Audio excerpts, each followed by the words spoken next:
Hello வணக்கம், இது உங்கள் சிவைஇ ஜோன். எல்லாரும் எப்படி இருக்கீங்க? இப்போ பார்த்தீங்கன்னா ஒரு சம்பவம் லைவில் பார்த்தீங்கன்னா நம்மளுடைய பவித்ரா, அன்ஷிதா, அதுக்கப்புறம் சௌந்தர்யா பேசக்கூடிய விஷயங்கள்லாம் வந்துச்சு. அதில் பார்த்தீங்கன்னா சௌந்தர்யாவும் பவித்ராவும் வந்துட்டு முத்துக்குமாரன் பற்றின விஷயங்கள், அதாவது நேற்று கேப்டன்ஷி டாஸ்கில் என்ன நடந்துச்சு, அவங்க நேரில் என்ன பார்த்தாங்க அப்படின்றத கிளியராக சொல்லியிருக்காங்க. இது முத்துக்குமாரன் விட்டு கொடுத்ததா இல்லை என்ன நடந்துச்சு அப்படின்றத ஆல்ரெடி நான் வீடியோ போஸ்ட் பண்ணியிருக்கேன், போய் பாருங்கள்.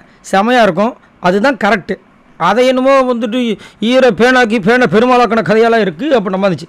இப்போ என்ன பேசிகிட்டு இருக்காங்க அப்படின்னா, ஜாக்லின் வந்து உண்மையிலேயே ஒரு புரியாத புதிர் தாங்க. கண்டிப்பாக அந்த பசில் பசில் கேம் தான் ஞாபகத்து வருது. அந்த பசில் எப்போ எது பக்கம் மாறுனே தெரியாது, அந்த மாதிரி ஒரு கேரக்டர் தான். ஏன்னா அவங்களோட இந்த பிக் பாஸ் பயணம் வந்து பார்த்தீங்கன்னா ஸ்டார்டிங்கில் வந்து ஜெஃப்ரி கிட்ட ஆரம்பித்து, அதுக்கப்புறம் ஜெஃப்ரி கிட்ட சண்டை போட்டு, அதுக்கப்புறம் சௌந்தர்யா கிட்ட போய் சௌந்தர்யா கிட்ட சண்டை போட்டு, சாச்சனா கிட்ட போய் சாச்சனா கிட்ட சண்டை போட்டு, அதுக்கப்புறமா கோவா கேங் உருவாக்கி, அதுக்கப்புறமா அப்படி இப்படின்னு விஷால் கூட போய் விஷால் கூட அப்புறம் சண்டை போட்டு, அதுக்கப்புறம் தர்ஷிகா கிட்ட போய் தர்ஷிகா கிட்ட சண்டை போட்டு, அன்ஷிதா கிட்ட போய் அன்ஷிதா கிட்ட சண்டை போட்டு, இப்படியே வந்துட்டுருக்கு. கடைசியில் இப்போ எங்கே வந்து நிற்கிது, இந்த வாரம் போன வாரம் பார்த்தீங்கன்னா முத்துக்குமரன் அண்ட் தீபக் கிட்ட வந்து நிற்கிது. அதுவும் தீபக் பெஸ்ட் பர்ஃபார்மன்ஸ் சொல்லும்போது அவரை நான் ஒரு ஒரு ஒரு ஒரு சூப்பரான ஒரு இதுவாக பார்க்குறேன் அப்படின்னு சொன்னாங்க. அது உண்மைதான்.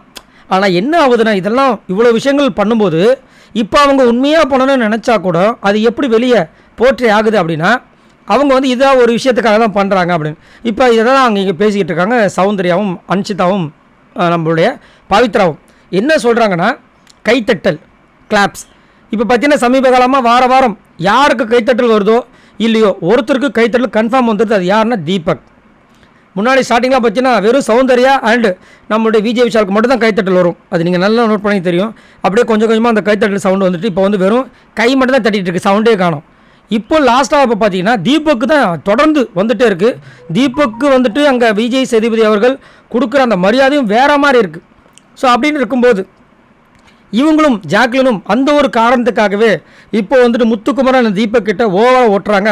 எஸ்பெஷலி தீபக்கை பற்றி புகழ்ந்து பேசுகிறதுக்கு காரணம் அதுதான் அப்படின்ற மாதிரி இங்கே வந்துட்டு நம்ம பவித்ராவும் அன்ஷிதாவும் பேசுகிறாங்க. இவங்க சொல்ல இவங்களும் ஆமாம் இதைத்தான் நான் நினச்சேன்றாங்க அன்ஷிதா. அதே மாதிரி நேற்று கூட சொல்லியிருப்பாங்க, நேற்று தான் சொன்னேன் அவளை நாடகக்காரி நடிப்புக்காரின்னு. உடனே பற்றிய மக்கள் வந்து ரெட் கார்பெட் கொடுத்துட்டாங்க, அதான் இவளுக்கு நல்லா தேவை அப்படின்னு கலாச்சி பேசிகிட்டு இருந்தாங்க. பட் என்னை பொறுத்த வரைக்கும் முன்னாடி அப்படி இருந்திருக்கலாம். பட் இப்போ என்னமோ ஜாக்லின் உண்மையிலே நல்ல கேம் கொடுக்குற மாதிரி தான் எனக்கு தோணுது. சரி, நீங்கள் உங்களோட கமெண்ட்ஸை சொல்லுங்கள். உண்மையிலே ஜாக்லின் எந்த கேம் தான் கொடுக்குறாங்க?